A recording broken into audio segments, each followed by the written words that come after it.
My name is Greta Thunberg. I'm 16 years old.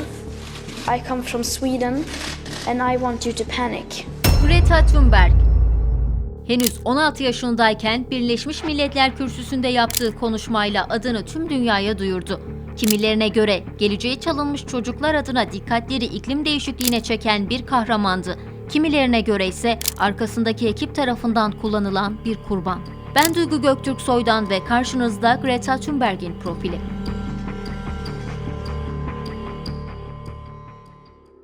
Asperger sendromu hastası 16 yaşındaki Greta Thunberg, 2019'da beklenen bir kurtarıcı gibi Birleşmiş Milletler Kürsüsü'ne çıkıp öfkeli bakışları ve sert ses tonuyla sonun yaklaştığını haber verdiğinde tüm dünyanın dikkatini üstüne çekti. You have stolen my dreams and my childhood with your empty words. And yet I'm one of the lucky ones. Ancak ortada garip bir durum vardı. Topluluk karşısına çıktığı zamanlar Greta tamamen ne diyeceğini bilemeyen birine dönüşüyordu.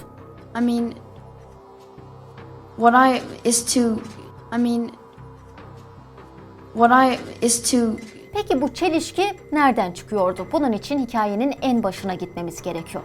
Greta 16 Ağustos 2018'de elinde iklim için okul grevi yazan bir pankartla İsveç parlamentosu önünde oturdu. Greta'nın parlamento önünde oturmasından sadece 4 gün sonra 20 Ağustos 2018'de annesi Melina Ernman'la yazdığı Kalpten Sahneler adlı kitap piyasaya çıktı. Bununla eş zamanlı olarak iklim konusunda girişimler yapan We Don't Have Time adlı şirketin kurucu CEO'su Ingmar Rentzhog, şirketinin Twitter ve Facebook sayfalarında Greta'nın sonradan ikonlaşacak olan bu fotoğrafını paylaştı. Yine aynı gün Aftonbladet adlı İsveç gazetesi Greta ile videolu bir röportaj yayınladı. Bu röportajı takiben diğer gazetelerde Greta hakkında makaleler yayınlamaya başladı. 3 gün sonra İsveç'in meşhur günlük gazetelerinden biri bu kez hem Greta'yı hem de kitabını tanıtan çok geniş bir makaleye yer verdi. Hemen ertesi gün 24 Ağustos'ta da Ingmar Rentzhog da Greta'nın okul grevine katılmaya gitti ve bu eylemi şirketinin sosyal medya hesaplarında paylaştı. Greta'nın kim olduğuyla ilgili konuşacağımız zaman bilmemiz gereken en önemli isim buraya kadarki tablodan da anlayacağınız üzere Ingmar Rentzhog ve şirketi We Don't Have Time. O günlerde çok büyük gibi sunulmaya çalışılan We Don't Have Time şirketi aslında son derece küçüktü. Facebook takipçileri sahteydi. 470 bin takipçi görünüyor ama bu beğeni ve yorumlara yansımıyordu. Greta ile direkt ilişkisini gizliyorlardı. Kendisini sanki dışarıdan destekliyor gibi görünüyorlardı ancak Rentzhog bir Facebook paylaşımında PR çalışmasına yardım ettiğini itiraf etti. O güne kadarki kısıtlı bir çevrede bilinen We Don't Have Time şirketi giderek hem ülkede hem de uluslararası sahada ismini duyurmaya başladı. Şirket Greta üzerinden kazandığı ünü de kısa sürede paraya çevirdi. 26 Kasım'da halka bir teklif yayınlayarak bağış istedi.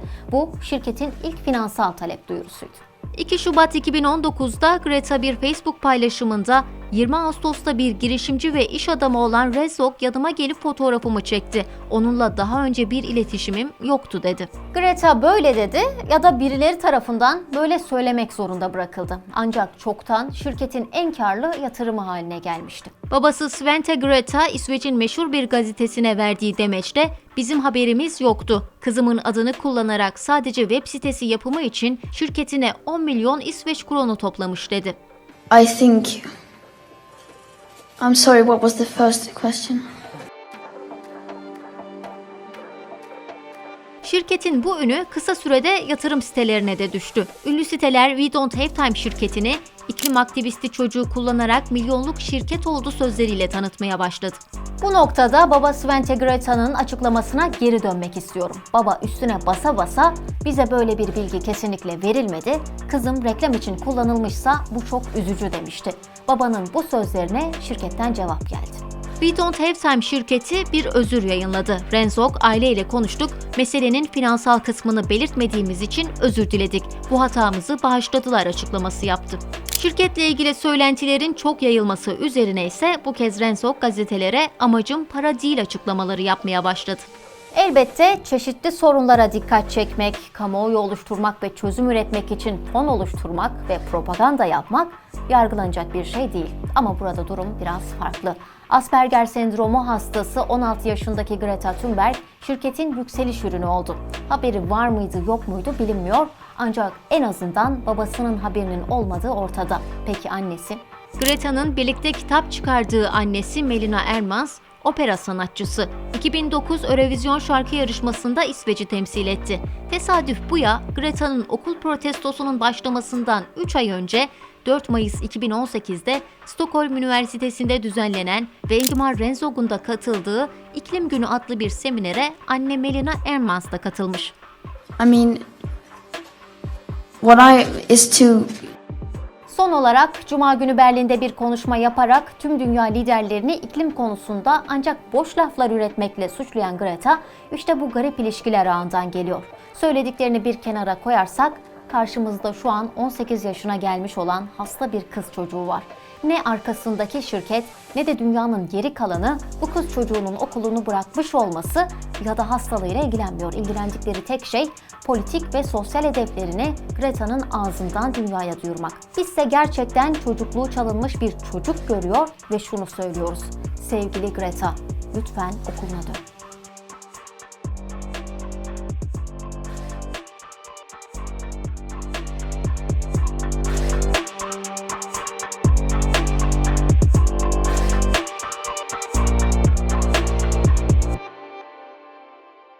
My name is Greta Thunberg. I'm 16 years old. I come from Sweden.